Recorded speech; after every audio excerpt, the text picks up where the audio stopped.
Canada's Environment Minister Catherine McKenna doesn't have a clue what her carbon tax will or won't do, but you know what? Don't you dare criticize her for it.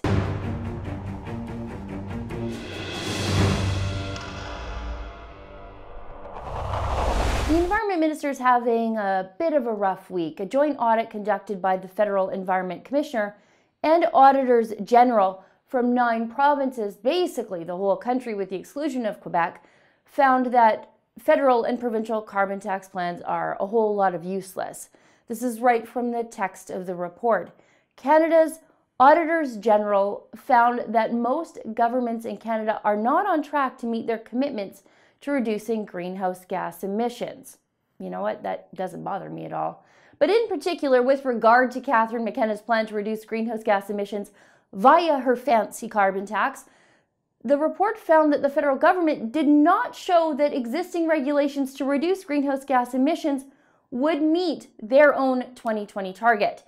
So the federal government has just shifted its focus to meeting a 2030 target, meaning they're going to give us a federal carbon tax, but they basically have no idea what it's going to do or not do, so they keep moving their plan back. It's an admission that the carbon tax is a tax grab, nothing more, and not designed to do anything else. Now, in fairness, the criticism directed at Alberta wasn't any nicer. The report found that Alberta's overall implementation plan did not include an overall emissions target, or even a rationale for not having an emissions target, or expected results, or clear roles and responsibilities and mechanisms for coordination, or significant areas of risk detailed, or mechanisms to monitor or even evaluate progress. Alberta's government is taxing us without any measure by which to determine if the tax is effective or not. But boy, oh boy, do they ever feel good about themselves? So I guess there's that. McKenna will call anyone who's skeptical of her plans to tax us to change the weather backward thinking. But at least the auditors tried to run the numbers, which is more than McKenna can say that she's ever done. And how do I know she hasn't tried to run the numbers on the efficacy of her carbon tax? Well, Conservative MP Rob Sopuck had the audacity to ask her, and it did not go well. Here. I have a very specific question regarding the $50 carbon tax.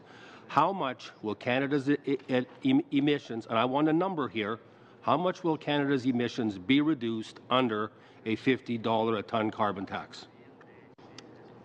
Well, thank you very much.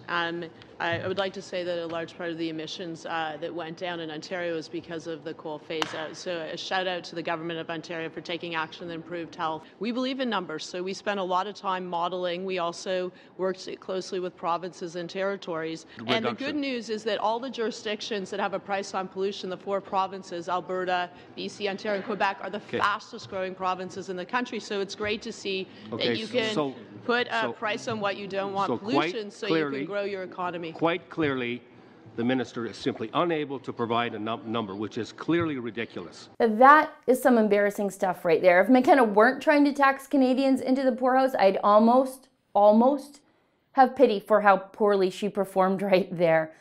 McKenna's answer involved an adolescent shout out to Ontario, which was like a yes queen, you go girl, directed at Ontario's failure of a Premier Kathleen Wynne. It was weird, it was meandering, and it answered nothing.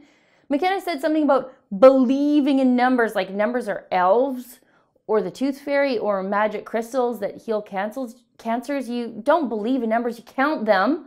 Numbers are measurable and tangible amounts. But for someone who so believes deeply in numbers, McKenna actually didn't have a single one that she could throw out there. She needs to believe in those numbers just a little bit harder. And you know what? I appreciate numbers a little bit myself. So does United Conservative Party leader Jason Kenney. He was able to offer some actual numbers about the effect of a carbon tax here in Alberta. Here's what he said in August on BNN. I find it interesting that multinational companies like British Petroleum, Total, and others endorsed the NDP carbon tax 2 years ago.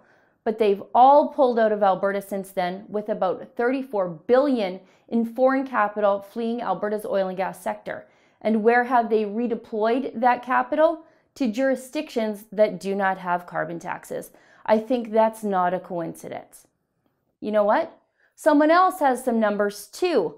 According to Conservative MP Pierre Poilievre, Catherine McKenna's new carbon tax is going to add 11 cents to every single liter of gasoline consumed in this country.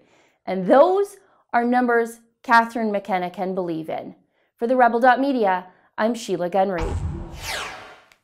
Fake news is everywhere, but the good news is so are we, because we have a brand new Rebel Media app. You can get it on the Google Play Store or the Apple App Store. Download it, give it a whirl, and take the other side of the story with you wherever you go.